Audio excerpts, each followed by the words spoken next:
and welcome to the PhD Life Coach podcast, where I am again joined by a special guest.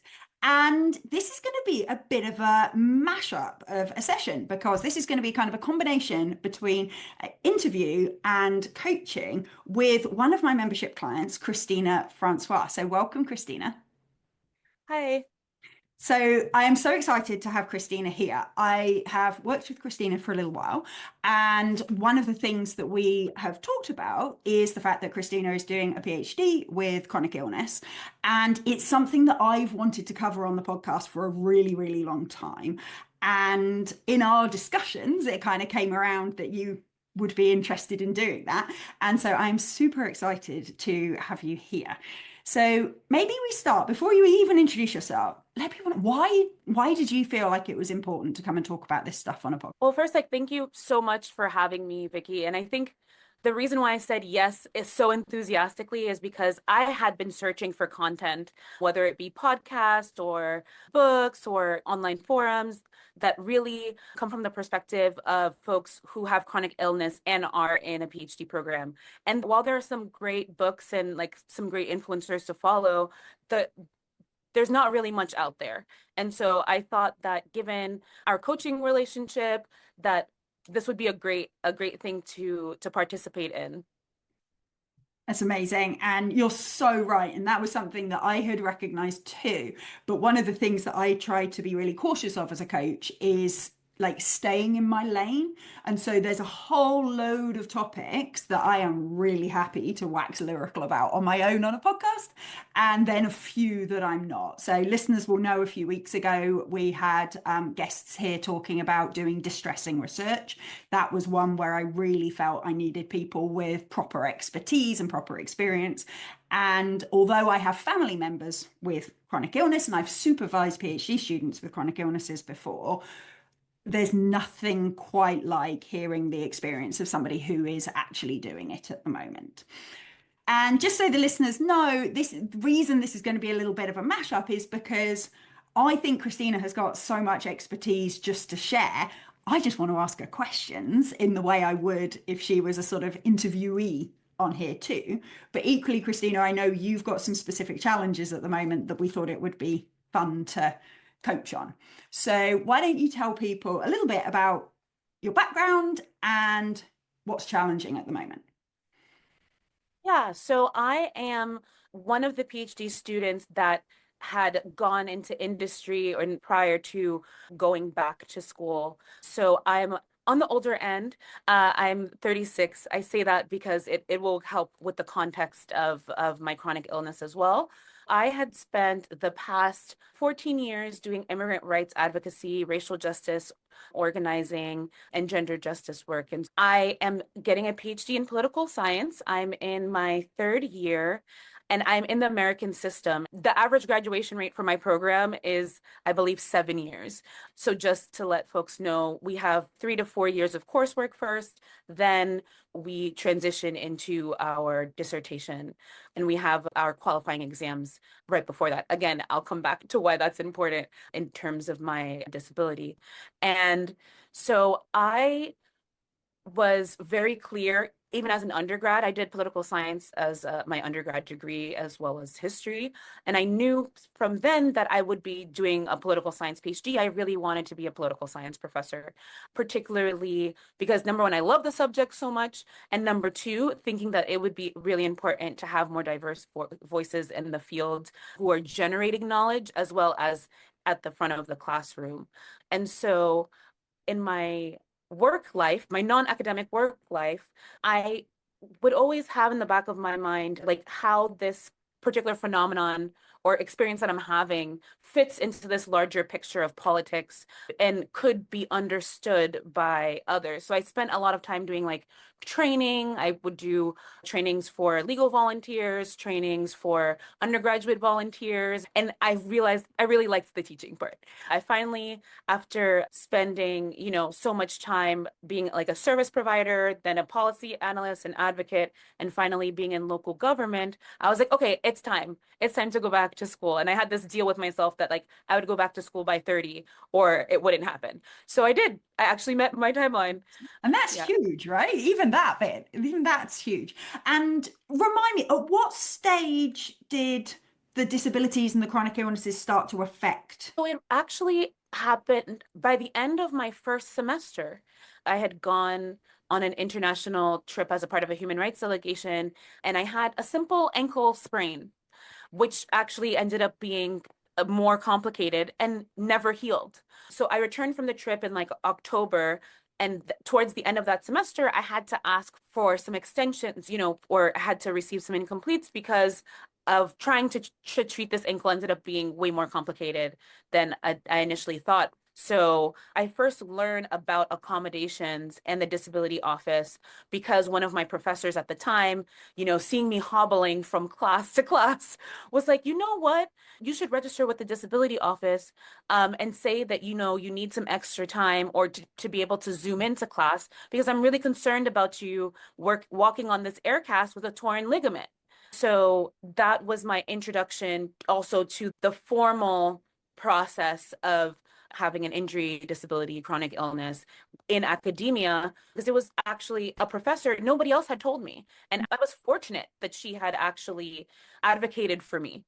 Yeah, and it seems so haphazard sometimes as to how people hear about this. And obviously at this stage we're talking about an acute situation, right? We're talking about what you thought was going to be a one-off period of recovery and then get on. So how did you find the kind of accommodations once you finally heard about them? How did you find that process?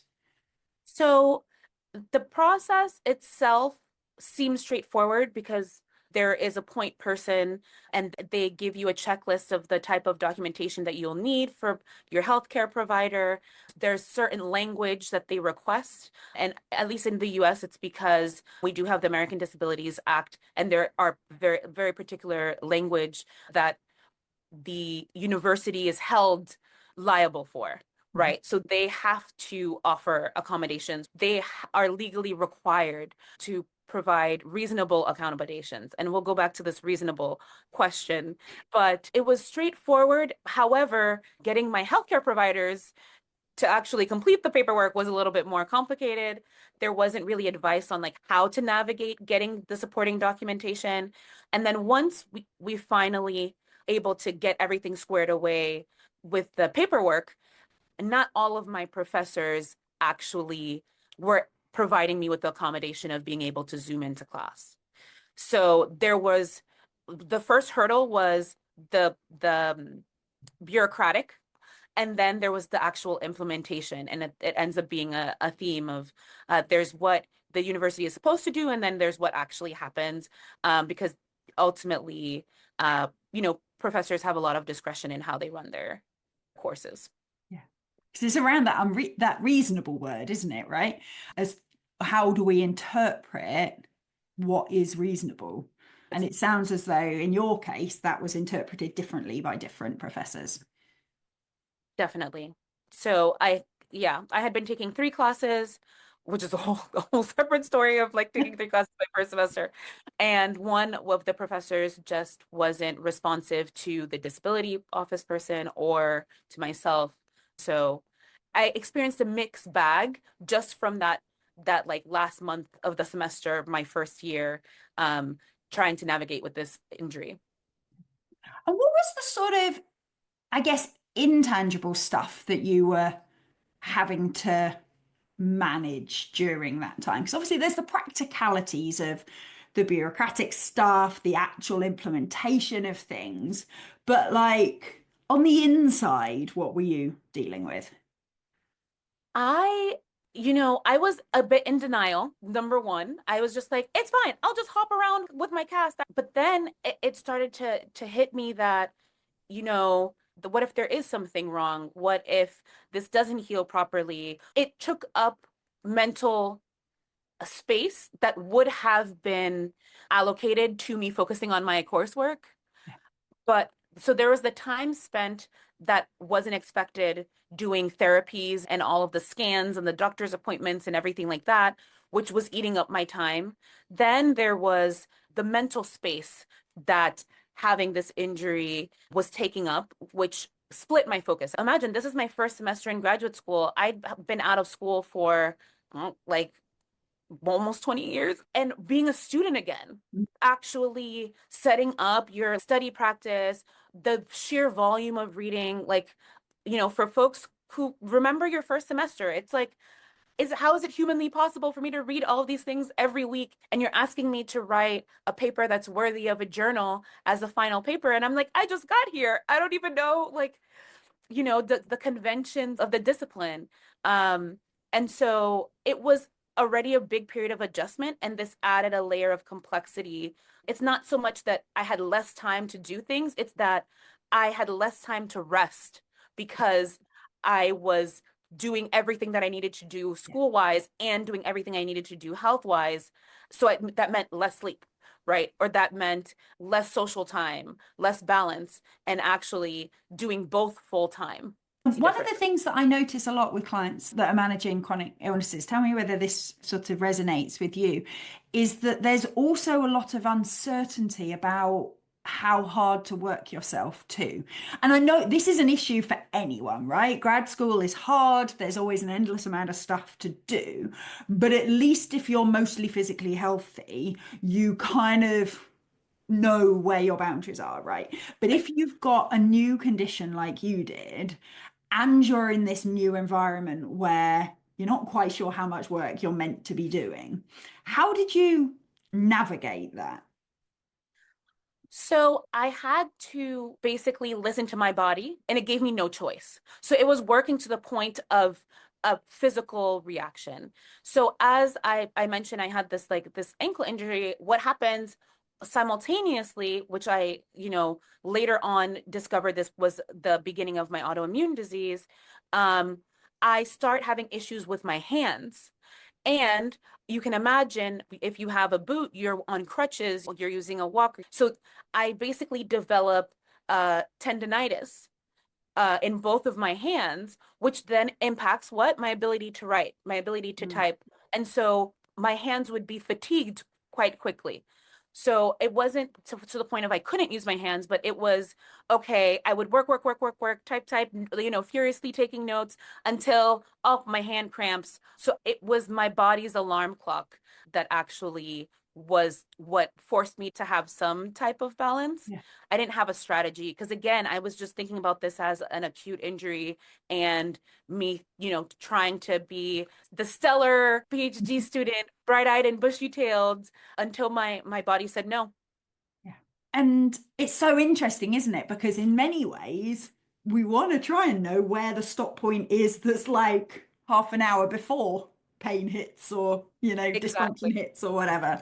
But that must be so hard, especially when it's something you're not used to and you haven't grown up with. That must be so hard to kind of figure out where that is. I see this a lot with clients who've got like post-viral fatigue, so long COVID and all those sorts of things, where they've grown up healthy. If they push themselves a bit too much, okay, I'll sleep in tomorrow. Happy days, I'm fine again, let's go. And all of a sudden, they don't know where those boundaries are anymore. Definitely. And I think that was the biggest mental shift was how do we do that 30 minutes before we get the screaming pain? How Yeah. do we build in rest, build in, and this is where I would like to shout out occupational therapists. And I think occupational therapy is severely underrated because you learn, okay, work in 3-minute sprints and then rest for 1 minute Wow. or 10-minute sprints. Yeah. Even if that means like putting an actual alarm on your phone, which I wouldn't be surprised if may accidentally hear what alarm go off during of this session, although I did put my phone on silent.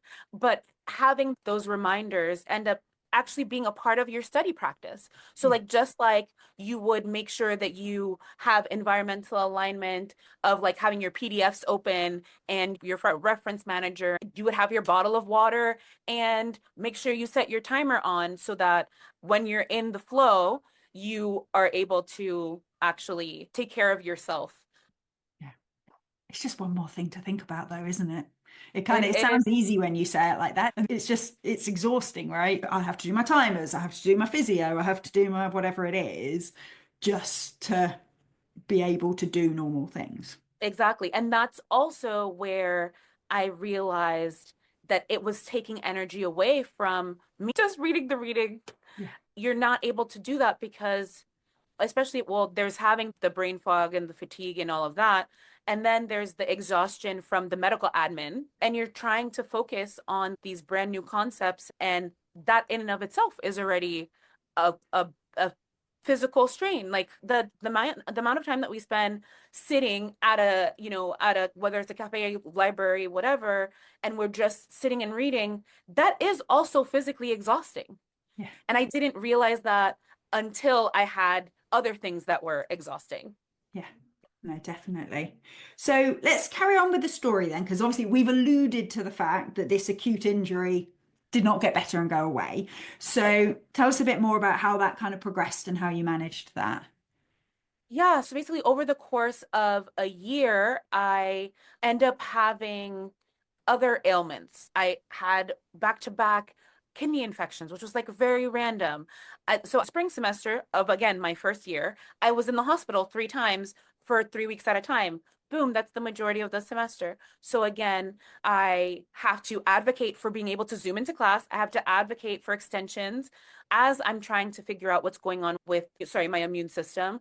And then I start, in terms of my ankle, the pain is not resolving, the swelling is not going down, although I'm hitting all the marks in terms of physio. The orthopedist is like, I don't see anything wrong besides the inflammation, and says, hey, maybe this is something systemic.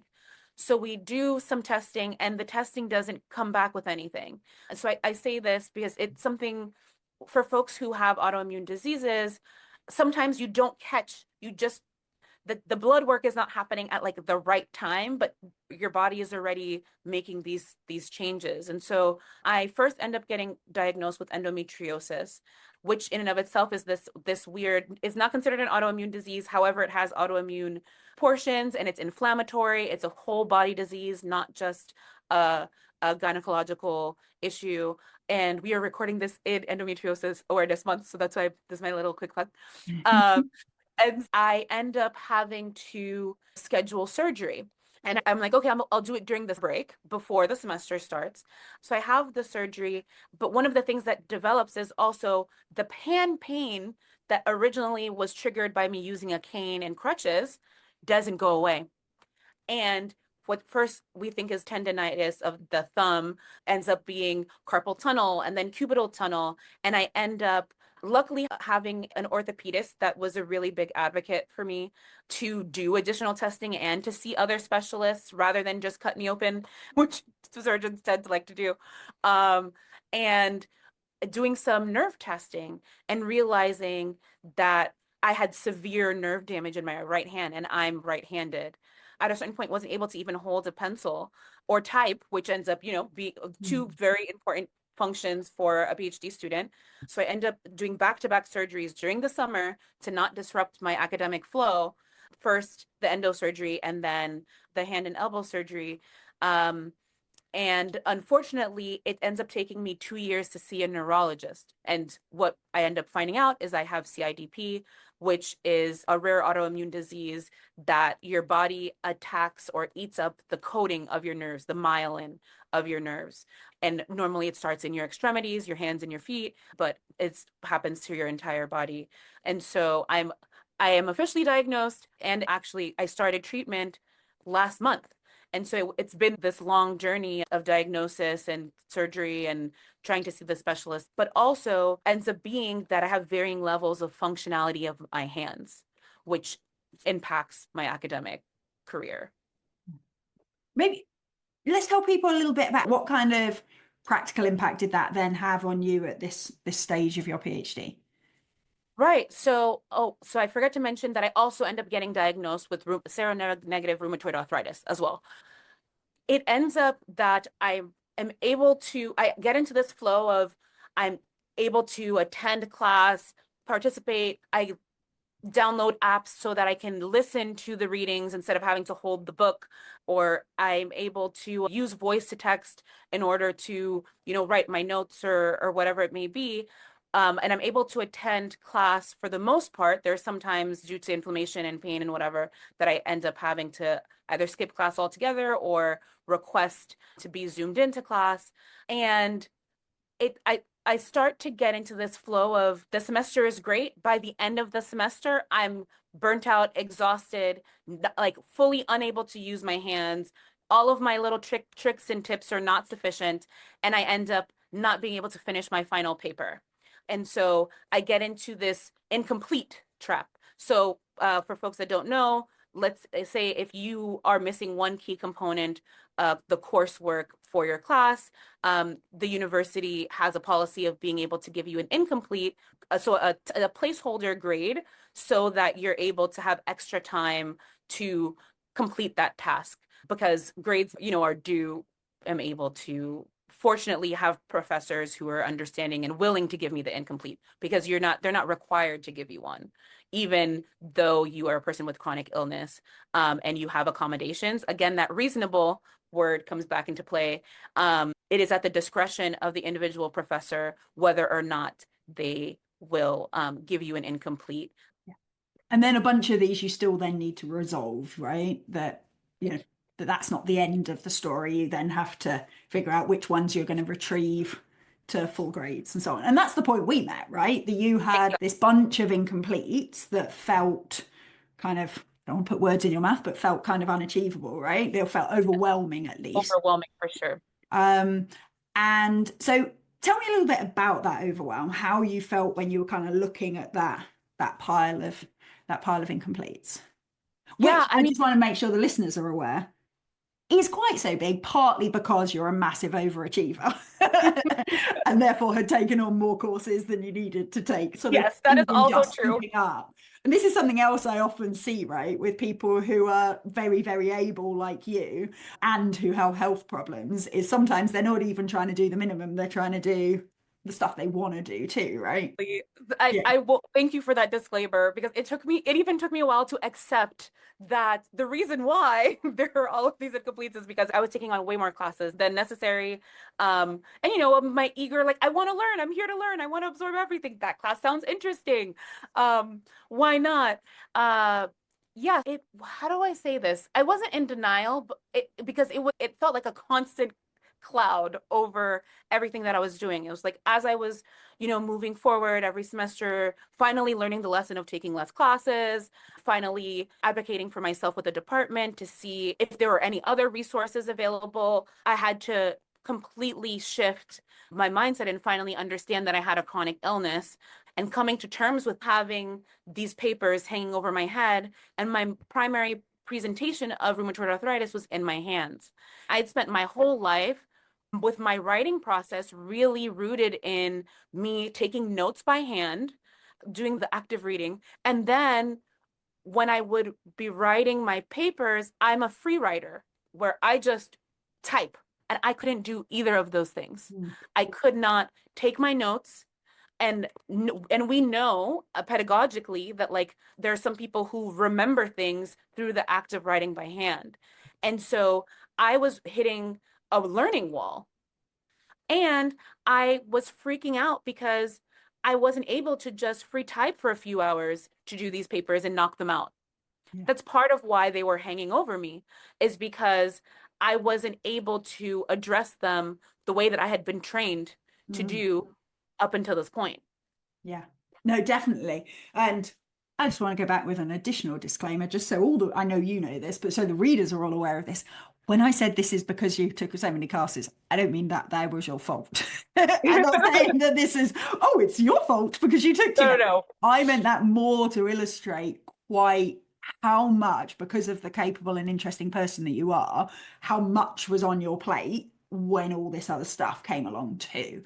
And this notion that your old coping strategies, stuff that had got you so far through such an interesting professional career, through all the rest of your academic career and things, suddenly weren't there anymore. How did that feel? It was very destabilizing. So, on the one hand, I'm going through an identity crisis of like, I am no longer an able-bodied person. If I ever was, that's, that also is like a myth. So I was coming to terms with that. And then I was coming to terms with I can't do things the way that I always have. And I'm on a challenging new academic journey because PhD is very, very different from undergraduate learning, very different. And, I had been really steeped in immigration law and legal training. It is a very different way of reading, engaging with the text. We're all about knowledge production versus necessarily critique. And it's really hard to do that when you're trying to figure out how to get your thoughts onto a page, literally. Quick interjection. If you're finding today's session useful, but you're driving or walking the dog or doing the dishes, I want you to do one thing for me after you've finished. Go to my website, phdlifecoach.com, and sign up for my newsletter. We all know that we listen to podcasts and we think, oh, this is really, really useful, I should do that. And then we don't end up doing it. My newsletter is designed specifically to help you make sure you actually use the stuff that you hear here. So every week you'll get a quick summary of the podcast, you'll get some reflective questions, and you'll get one action that you can take immediately to start implementing the things we've talked about. My newsletter community also have access to 1 session a month of online group coaching, which is completely free, but you have to be on the email list to get access. They're also the first to hear when there's spaces on my one-to-one coaching or when there are other programs and workshops that you can get involved with. So after you've listened, or even right now, make sure you go and sign up. Yeah. So I think that's a really good point for us to transition perhaps into a little bit more of the coaching stuff. I am going to ask you at the end more about what you think universities should be doing differently and that sort of stuff, because I think your background as an advocate in a variety of situations, I think you're the perfect person to comment on that. But let's get into a specific challenge at the moment. So you mentioned before we started recording that writing is still the thing that you're finding difficult. So pick something specific and let's delve into that. All right. So I have a plan of completing 1 paper a month for this term to be able to get these incompletes resolved. And I'm lucky enough that I'm not having to take coursework this semester so that I can focus on that. I started the year, January, and I think that's when we had a conversation about the incompletes. I had set out, I'm like, okay, I'm going to do 1 paper a month. However, I end up with these new diagnoses in January and a surgery, and then treatment beginning in February. So boom, 2 months are off of the board. Yeah. So now we're in March, and now I'm like, okay, I'm going to do 2 papers, like one of the more intensive papers that is a scaffolded assignment with a professor that's highly critical and engaged. I will say I'm working on that paper. And then one of the lower hanging fruit, which is more of a comparative textual analysis paper. So that's where I'm at right now. My goal is to have this done by the end of the month. And then I'm doing paper, which is more of comparing 2 different theorists and relating it to my own research idea. So, I mean, the first thing would be, is it a good idea to work on both of them? Like, am I being too ambitious? I think that's been a challenge of mine. So I'll stop there. Yeah. Okay, perfect. And anyone who's heard me coach before knows I'm not going to give you like a, yes, that's perfect. No, it's not. I know. But let's work it through together, right? And I think that process of thinking it through is useful. So just to clarify for me, you originally said you were going to do 1 per month, 1 in January, 1 in February, 1 in March. And You're talking about doing 2 at the moment, but that's still, correct me if I'm wrong, with the intention of finishing 1 of them in March and finishing 1 of them in April. Yes. Okay, perfect. Because I thought for a second there, our response to not having been able to do 1 in January and 1 in February was doing 2 in March. And we were going to have a conversation about that. But no, I mean, that's not I'm not going to lie, I did think about it, but I was like, no, I can't. Listeners, I bring that up for a reason, because not with Krystina specifically, but with other clients, the tendency that if you've got behind on things for whatever reason, whether it's a chronic illness or any other reason, the tendency to then say, well, I'm going to have to do even more than I planned within this time period now is really, really high. But if we weren't able to do the old plan, setting ourselves a plan that's more ambitious than the old plan is understandable, but is probably never going to work. But that's not what you're doing, so that's okay. So take me through why, if we are trying to do one in March and one by the end of April, why did you choose to work on them in parallel rather than to get one entirely done and then do the next one? Because the one of them is I have to do it step by step. So I have to send her the paper proposal, and then I have to send her the draft and then go on from there. So it's gonna be spread out over time. And I didn't want to wait until next month because then that would like bring me closer and closer to the end of the term. So I have to work on it throughout the term because there's going to be a back and forth with Okay, the so first. there's going to be gaps where it's on her desk rather than your Right, desk. Okay, right. perfect. Do you kind of stand by that decision? So do you like your reasonings for picking doing it like that? That is a good question. I mean, I don't think that my reasoning is particularly strong outside of the fact that it's more time consuming. Like it's because it has to be spread out over time is Hmm, what led me to that decision. yeah. And I don't necessarily think that's a great reason. Why But not? Tell me why you don't think that's a good reason. um I'm not sure. I think that I love the topic. So I think having it spread out over time is not going to be arduous work. Mhm. It gives me a chance to dig into the material a little bit more. It also overlaps with some of the other papers that I have to do. So it won't feel like a slog because I Mhm. like the topic. However, the part that I don't like is it's going to be a bit of a slog because it's spread out over so much time. Okay, perfect. So, what we get to distinguish out here is what are the bits that are the consequence of the circumstance you're in, that this is a piece of work that needs input from your tutor throughout, versus what are the consequences of your decision. Okay. Mm, And for me, your decision sounds very logical because if you've got some time periods where it's going to be on somebody else's desk, we get to think what we're going to do with those time periods. And so the first thing, before I tell you the other reasons I think that it's logical, the first thing I want you to think about is how long do we anticipate those being? So is this person somebody who will send it back in a day or two, or is it somebody where it might sit there for a week or 10 days or longer? no, she's very good at getting the feedback like within a day or two. Okay. So did you consider the possibility of resting in the gaps? No. I did not. I was like, okay, great. And then I'll work on the other paper, the on the in the gaps, but I probably should rest.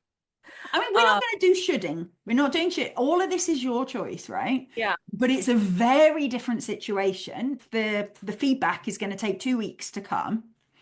Then Hmm. happy days. Let's crack on with something else in between. We're still not going to call it working on the papers simultaneously, though, because that's Right, not true. We're just working on them sequentially over and over again. right, But if they're going to only be short gap, what advantages or disadvantages would there be to resting in those gaps instead of working on something else? right. Actually, I mean, I think that I should rest during those times, especially because she gives very substantive feedback.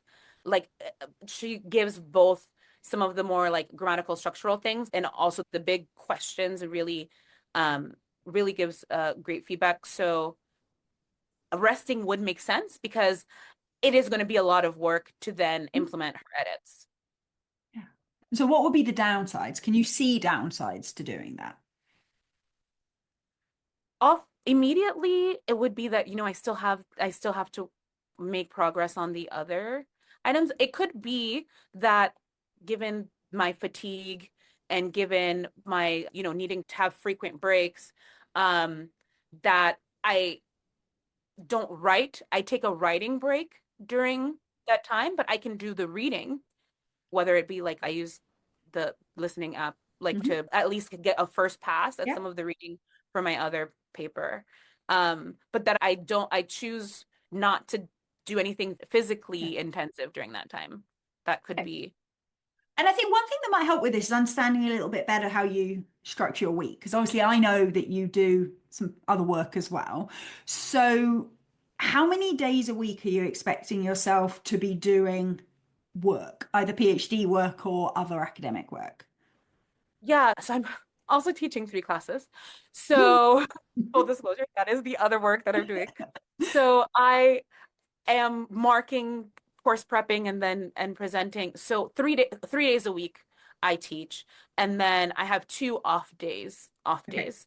I have, again, because of my health admin, I have treatment or therapies basically 5 days a week.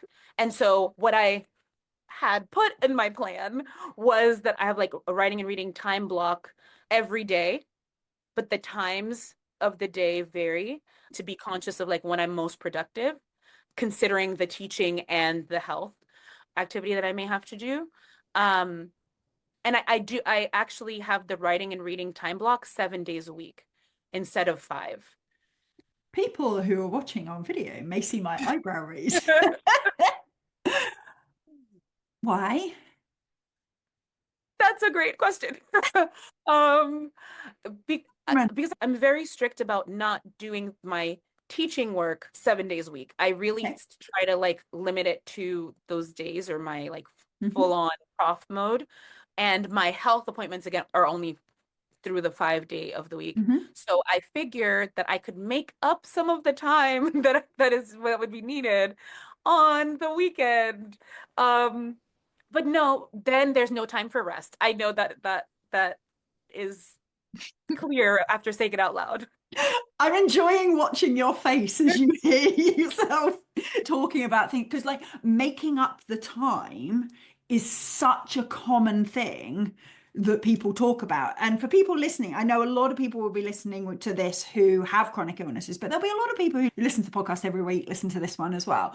And this is true for anyone. If there's been reasons that personal family things or whatever it is that means that the week hasn't gone exactly how it is, I want you to be really careful around this notion of making up. Mm, Because whilst it sounds dead productive and it sounds what's going to keep you on track, especially if you know you've got health problems, then that making up might be the bit that delays you if it right, adversely affects your health. right. And this is where having pause, like having rest is something that should be built into my schedule as well, like Mhm. just as much as Yeah. the other time blocks. Um, 100%. And that's true for anyone, right? But it's crucial for people with chronic illness. So just to clarify just for me a little bit, so I can see quite how high my eyebrows going. How many hours time block are you talking about on Saturdays and Sundays? uh, I can see your face that my eyebrow is going to be high. so so it's like a 5 hour time block, which So sounds it's a pretty substantive. yeah, Okay. So yeah, we are learning to deal with, I think, four maybe autoimmune diseases yes. we've mentioned so far, and teaching 3 classes and Mhm, catching up our incompletes mhm. and trying to look after our health while we do this. Yes. And our plan is to do this by working 7 days a week. Yes. That does not seem realistic when out loud, especially because fatigue is such a big part of, like between like the lupus and just generally autoimmune diseases and like fibromyalgia and stuff like that. The fatigue is the one symptom that we don't have a medical intervention for. You can't just pop a pill Yeah. or like have some matcha and like you're gonna power on. It's not. It's if I fall asleep while reading, it's out of my control. Then, it's juggling this notion of making up time and Mhm. having to let go the notion that you will never make up time, just like having a sleep deficit. It it's gone. Like it's happened and it's coming to that acceptance that you know you have to deal with whatever the situation may be and whether you hit your goal for your time block or not. um that time has passed and then you just adjust moving forward. So I do think maybe instead of having a 5 hour block, I do a 3 hour block. So my weekday blocks are either 2 hours or 3 hours. So maybe either breaking it up my weekend time blocks to not be like, okay, from 1 to 5, I'm going to do this, but rather from 10 to 12, I will work on this, get some rest, do something restorative or something else, and then maybe have another time block for 2 hours. I'm going to push you here. I understand this notion of sort of accepting that we can't make up time. I actually think it's an irrelevance Mm, because time spent is not what gets your work done. mm, Completing tasks is what gets your work done. We don't have to make up hours, we have to complete tasks. Okay. And we have to complete tasks to a sufficient standard. One of the examples, I want to go back to something you said earlier, was that because you were doing it over a longer period of time, you could delve deeper into some of the interesting papers. don't do that.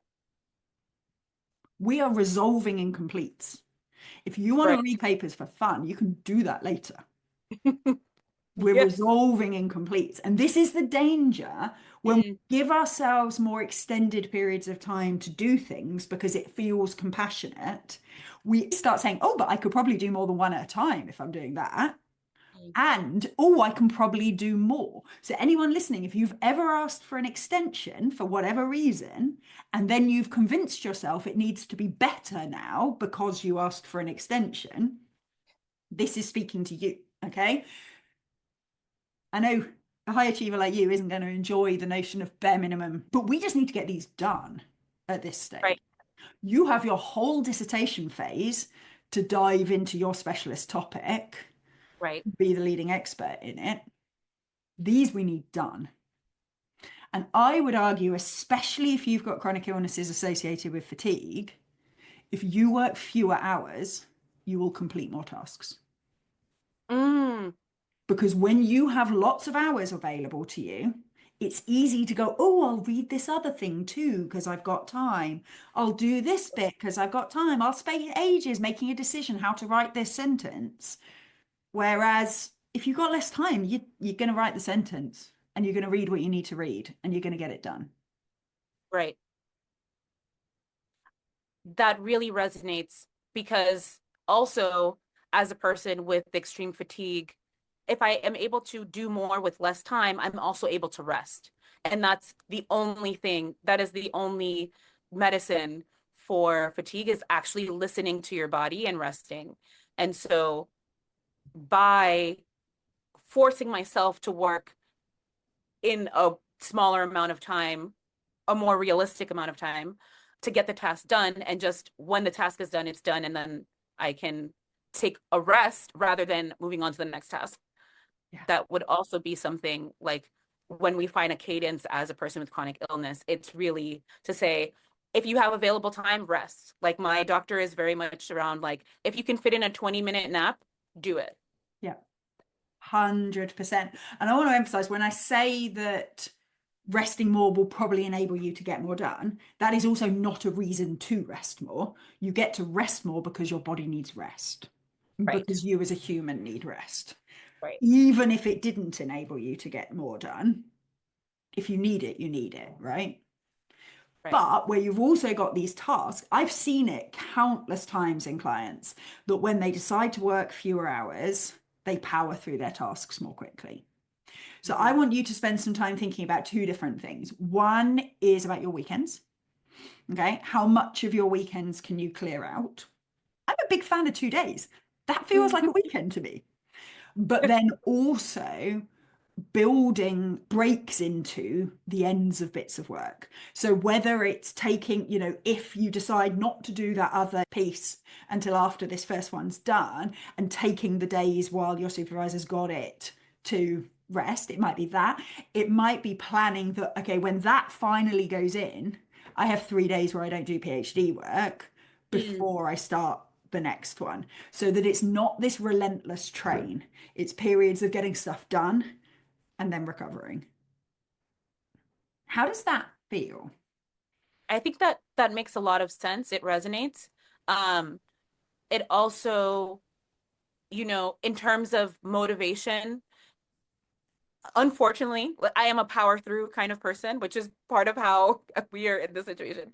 But I mean, that's just my innate reaction is like, okay, if I just hit this goal, knowing that there's this reward at the end. And so whether that be the 3 days off in between papers or a certain amount of time between papers, or rewarding myself with like a weekend where I don't like actually do any academic work I mean, or that's anywhere. just a weekend. That's not a Yeah. reward. That's just. I still remember there was a postdoc I worked with years and years ago, and I remember her talking about the Easter holiday. She was like, it was amazing. I had 2 whole days where I didn't work. I was like, dude, that's a weekend. You're meant to do that every week. Got it. It's like, oh, you mean it's not a 7 day, like life isn't 7 days? Um, yes. So also honoring, I would say honoring the weekends Yeah. would be another thing to think about. Yeah. The one thing, just from something you said, I want you to be cautious of is these little mini rewards at the end of handing things in. I don't want you to let that become boom and bust. Mm, So I want you still to be thinking about, how am I doing my 3 minutes on, 1 minute off, or how am I doing my 20-minute naps? How am I only working my allocated time blocks and all of those things? Because what we want to be doing is working in a sustainable way and then having a gap, working in a right. sustainable way, not, oh, I am a bit sore, but I'm going to power on through because if I can just get this done, I'll have 3 days off.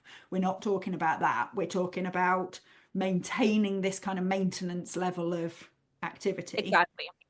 and adding the periods of time off. Yeah. I think that sounds right. And one of the things, and you can let me know whether this is okay to share, but obviously you're in my PhD Life Coach membership. One of the things that I'd like to work on with you in the future when we're in our group coaching sessions is the sorts of thoughts you're going to have to nurture during those rest periods so that they're actually restful and don't consist of you going, I should be working, I should be doing something. Why am I just laying here? I should be Yes. able to get on with it. My stupid body doesn't let me do it. Those sorts of things. So it's kind of beyond the scope of today. Maybe it's something I'll talk about in a future episode. But we can certainly work on that in the membership so that in those periods, whether it's during the day or in kind of blocks off, you're like luxury. If you go to like a spa or something, you're like, oh, Mhm. so fancy and so nice. So you get that sort of vibe when you take a break rather than Right. the, oh, I'm That the slacking off looming again. cloud. Yes. Yeah. Yes. We want the bright sunshine down on your face. Just like, oh, it's so nice to have a rest kind of vibes. So we can work on that together. Definitely. We're going Okay. to need to work with that. Perfect. So before we finish up, I want to ask you what you think. And we're not going to talk specifically about your members of staff, your university, but at a more general level, because academics listen to this too. And I'm actually going to send it to some universities as well.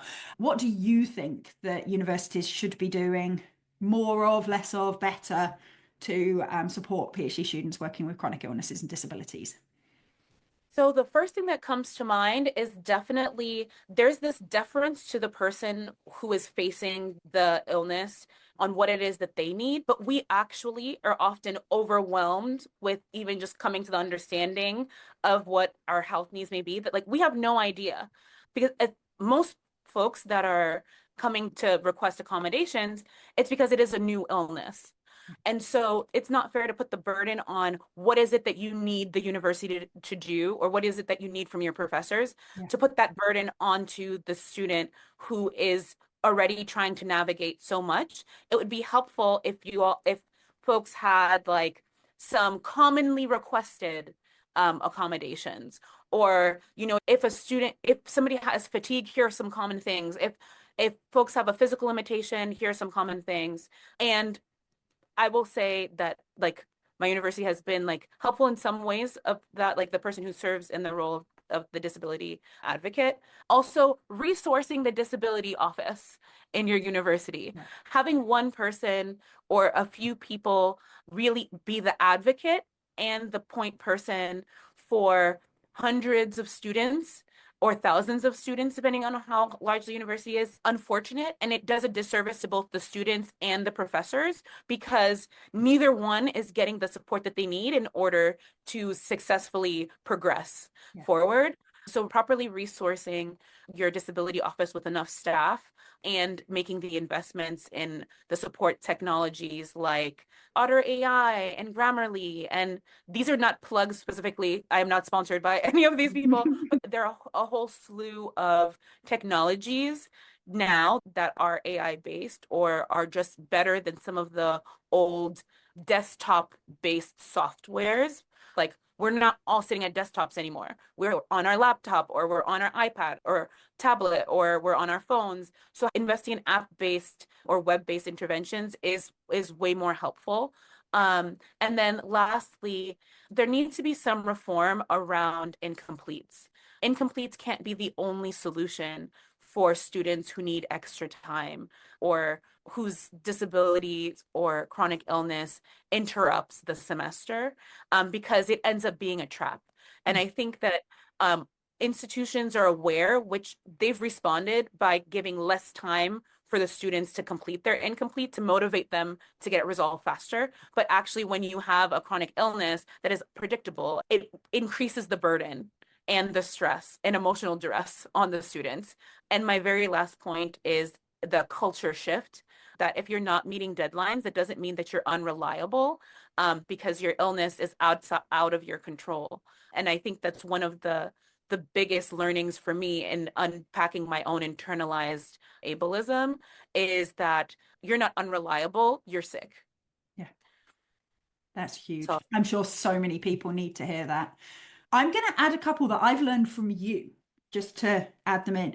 And one is around this definition of unreasonable. So for me, I don't understand why at least an individual university doesn't decide what's reasonable. I just think the idea of individual academics being able to determine what is reasonable. Now, I know teaching in like sociology is different to physiotherapy or whatever. I get it. There needs to be some level of sort of local understanding. But it seems to me there should be much clearer expectations that, at least normally, this mm, would be reasonable, this would be reasonable, this would be reasonable. And for those professors to then be properly resourced to do it, right? Because there is the other, I've been in, we're both academics, we both teach. We have both been, I'm sure, on the receiving end of accommodation things, some of which are dead easy, extensions or whatever, fine, no problem. But when it's then, you've got a blind person who's going to be in your laboratory class or whatever, it's like, absolutely, I 100% want to accommodate this. What specific expertise and extra resource are you providing me with so that I can do this properly and I'm not making it up as I go along? And so I think the university's investing in that so there's a much clearer structure and support for the academics, because there's some academics who are just idiots about this stuff, but there's mm, a huge number who want to help but are already overwhelmed. And when requests come in, it's just one thing too many to yeah. think about, right? But yeah, before I say this, is there anything you want to say on that one before I give the final one? No, I think that it's 100% right that universities should invest in preparing professors how to respond to requests and actually sharing best practices. Yeah, I think that is the low-hanging fruit is here are some best practices, not so much there's this emphasis on terminology and like it is extremely important, but actually being able to ensure that your student is able to participate at the level as anybody else, regardless of their ability status, is what is most important. definitely. And for me, not even just training, but actually people to help you do it. Because, like, if Yes, I need to provide my learning materials in 5 different formats for 5 different disabilities, I want to do that, right? I want to make this as accessible as possible. But that's just quintupled my workload in many ways. exactly. And that's not always feasible. So yeah, so actually having some kind of done for you service as well, where the Right. professor, if you have somebody with X disability, you get access to these people who will annotate your pictures and put all the Yeah. alternate text and all that jazz. And then my last one, and this is unfortunately US specific, and so it just blowed my mind, is around when people have to take time off for things, is thinking about implications for healthcare, which I know we've talked about in your situation, and thankfully it makes me grateful for the UK every day that we don't have to think about these things. But in countries where there is health insurance, universities having really clear policies around their students in terms of what happens to your health insurance if you need to take leave of absence, if you need to take suspensions and things, because the fact that you even had to consider that just blows my mind. Right. And I think that is one of the biggest challenges for students with chronic illness or disability is when you actually, what you really, really need is a medical leave of absence and you can't take it because you need the health insurance from your student health insurance. And I think that also like for any administrators that are listening, often there are academic consequences for not performing or meeting a certain deadlines. However, there's often not an awareness of what the consequences are in terms of your access to healthcare because access to healthcare is tied to your full-time enrollment status. So let's say if you are not able to be enrolled full-time because you have a registration block on your account because of an incomplete, that actually has healthcare implications, at least in the US. And the version of that that is across the whole world is visa implications as well. So, right, for any international students who are experiencing chronic illness while they're overseas, I've seen that be a real issue as well, where they need to take a leave of absence. But if they take a leave of absence for more than 3 months or whatever, they lose their visa status or their family loses their visa status or whatever it might be. Exactly. Amazing. Thank you so much. That was absolutely incredible. I appreciate you so much for sharing all of that. I hope the little coaching block was useful too, and I can't wait to keep working on it all with you in the membership. So thank you so much for coming, Krystina. Thank you so much for having me. And this was such an important conversation, and I hope that it leads to folks taking action. I'm sure it will, and feeling so much better for hearing your experiences. So thank you so much. Thank you everyone for listening, and I will see you next week. Thank you for listening to the PhD Life Coach podcast. If you like this episode, please tell your friends, your colleagues, and your universities. I'd appreciate it if you took the time to leave a review, give me stars, stickers, and all that general approval as well. If you'd like to find out more about working with me, either for yourself or for people at your university, please check out my website at thephdlifecoach.com. You can also sign up to hear more about my free group coaching sessions for PhD students and academics. See you next time.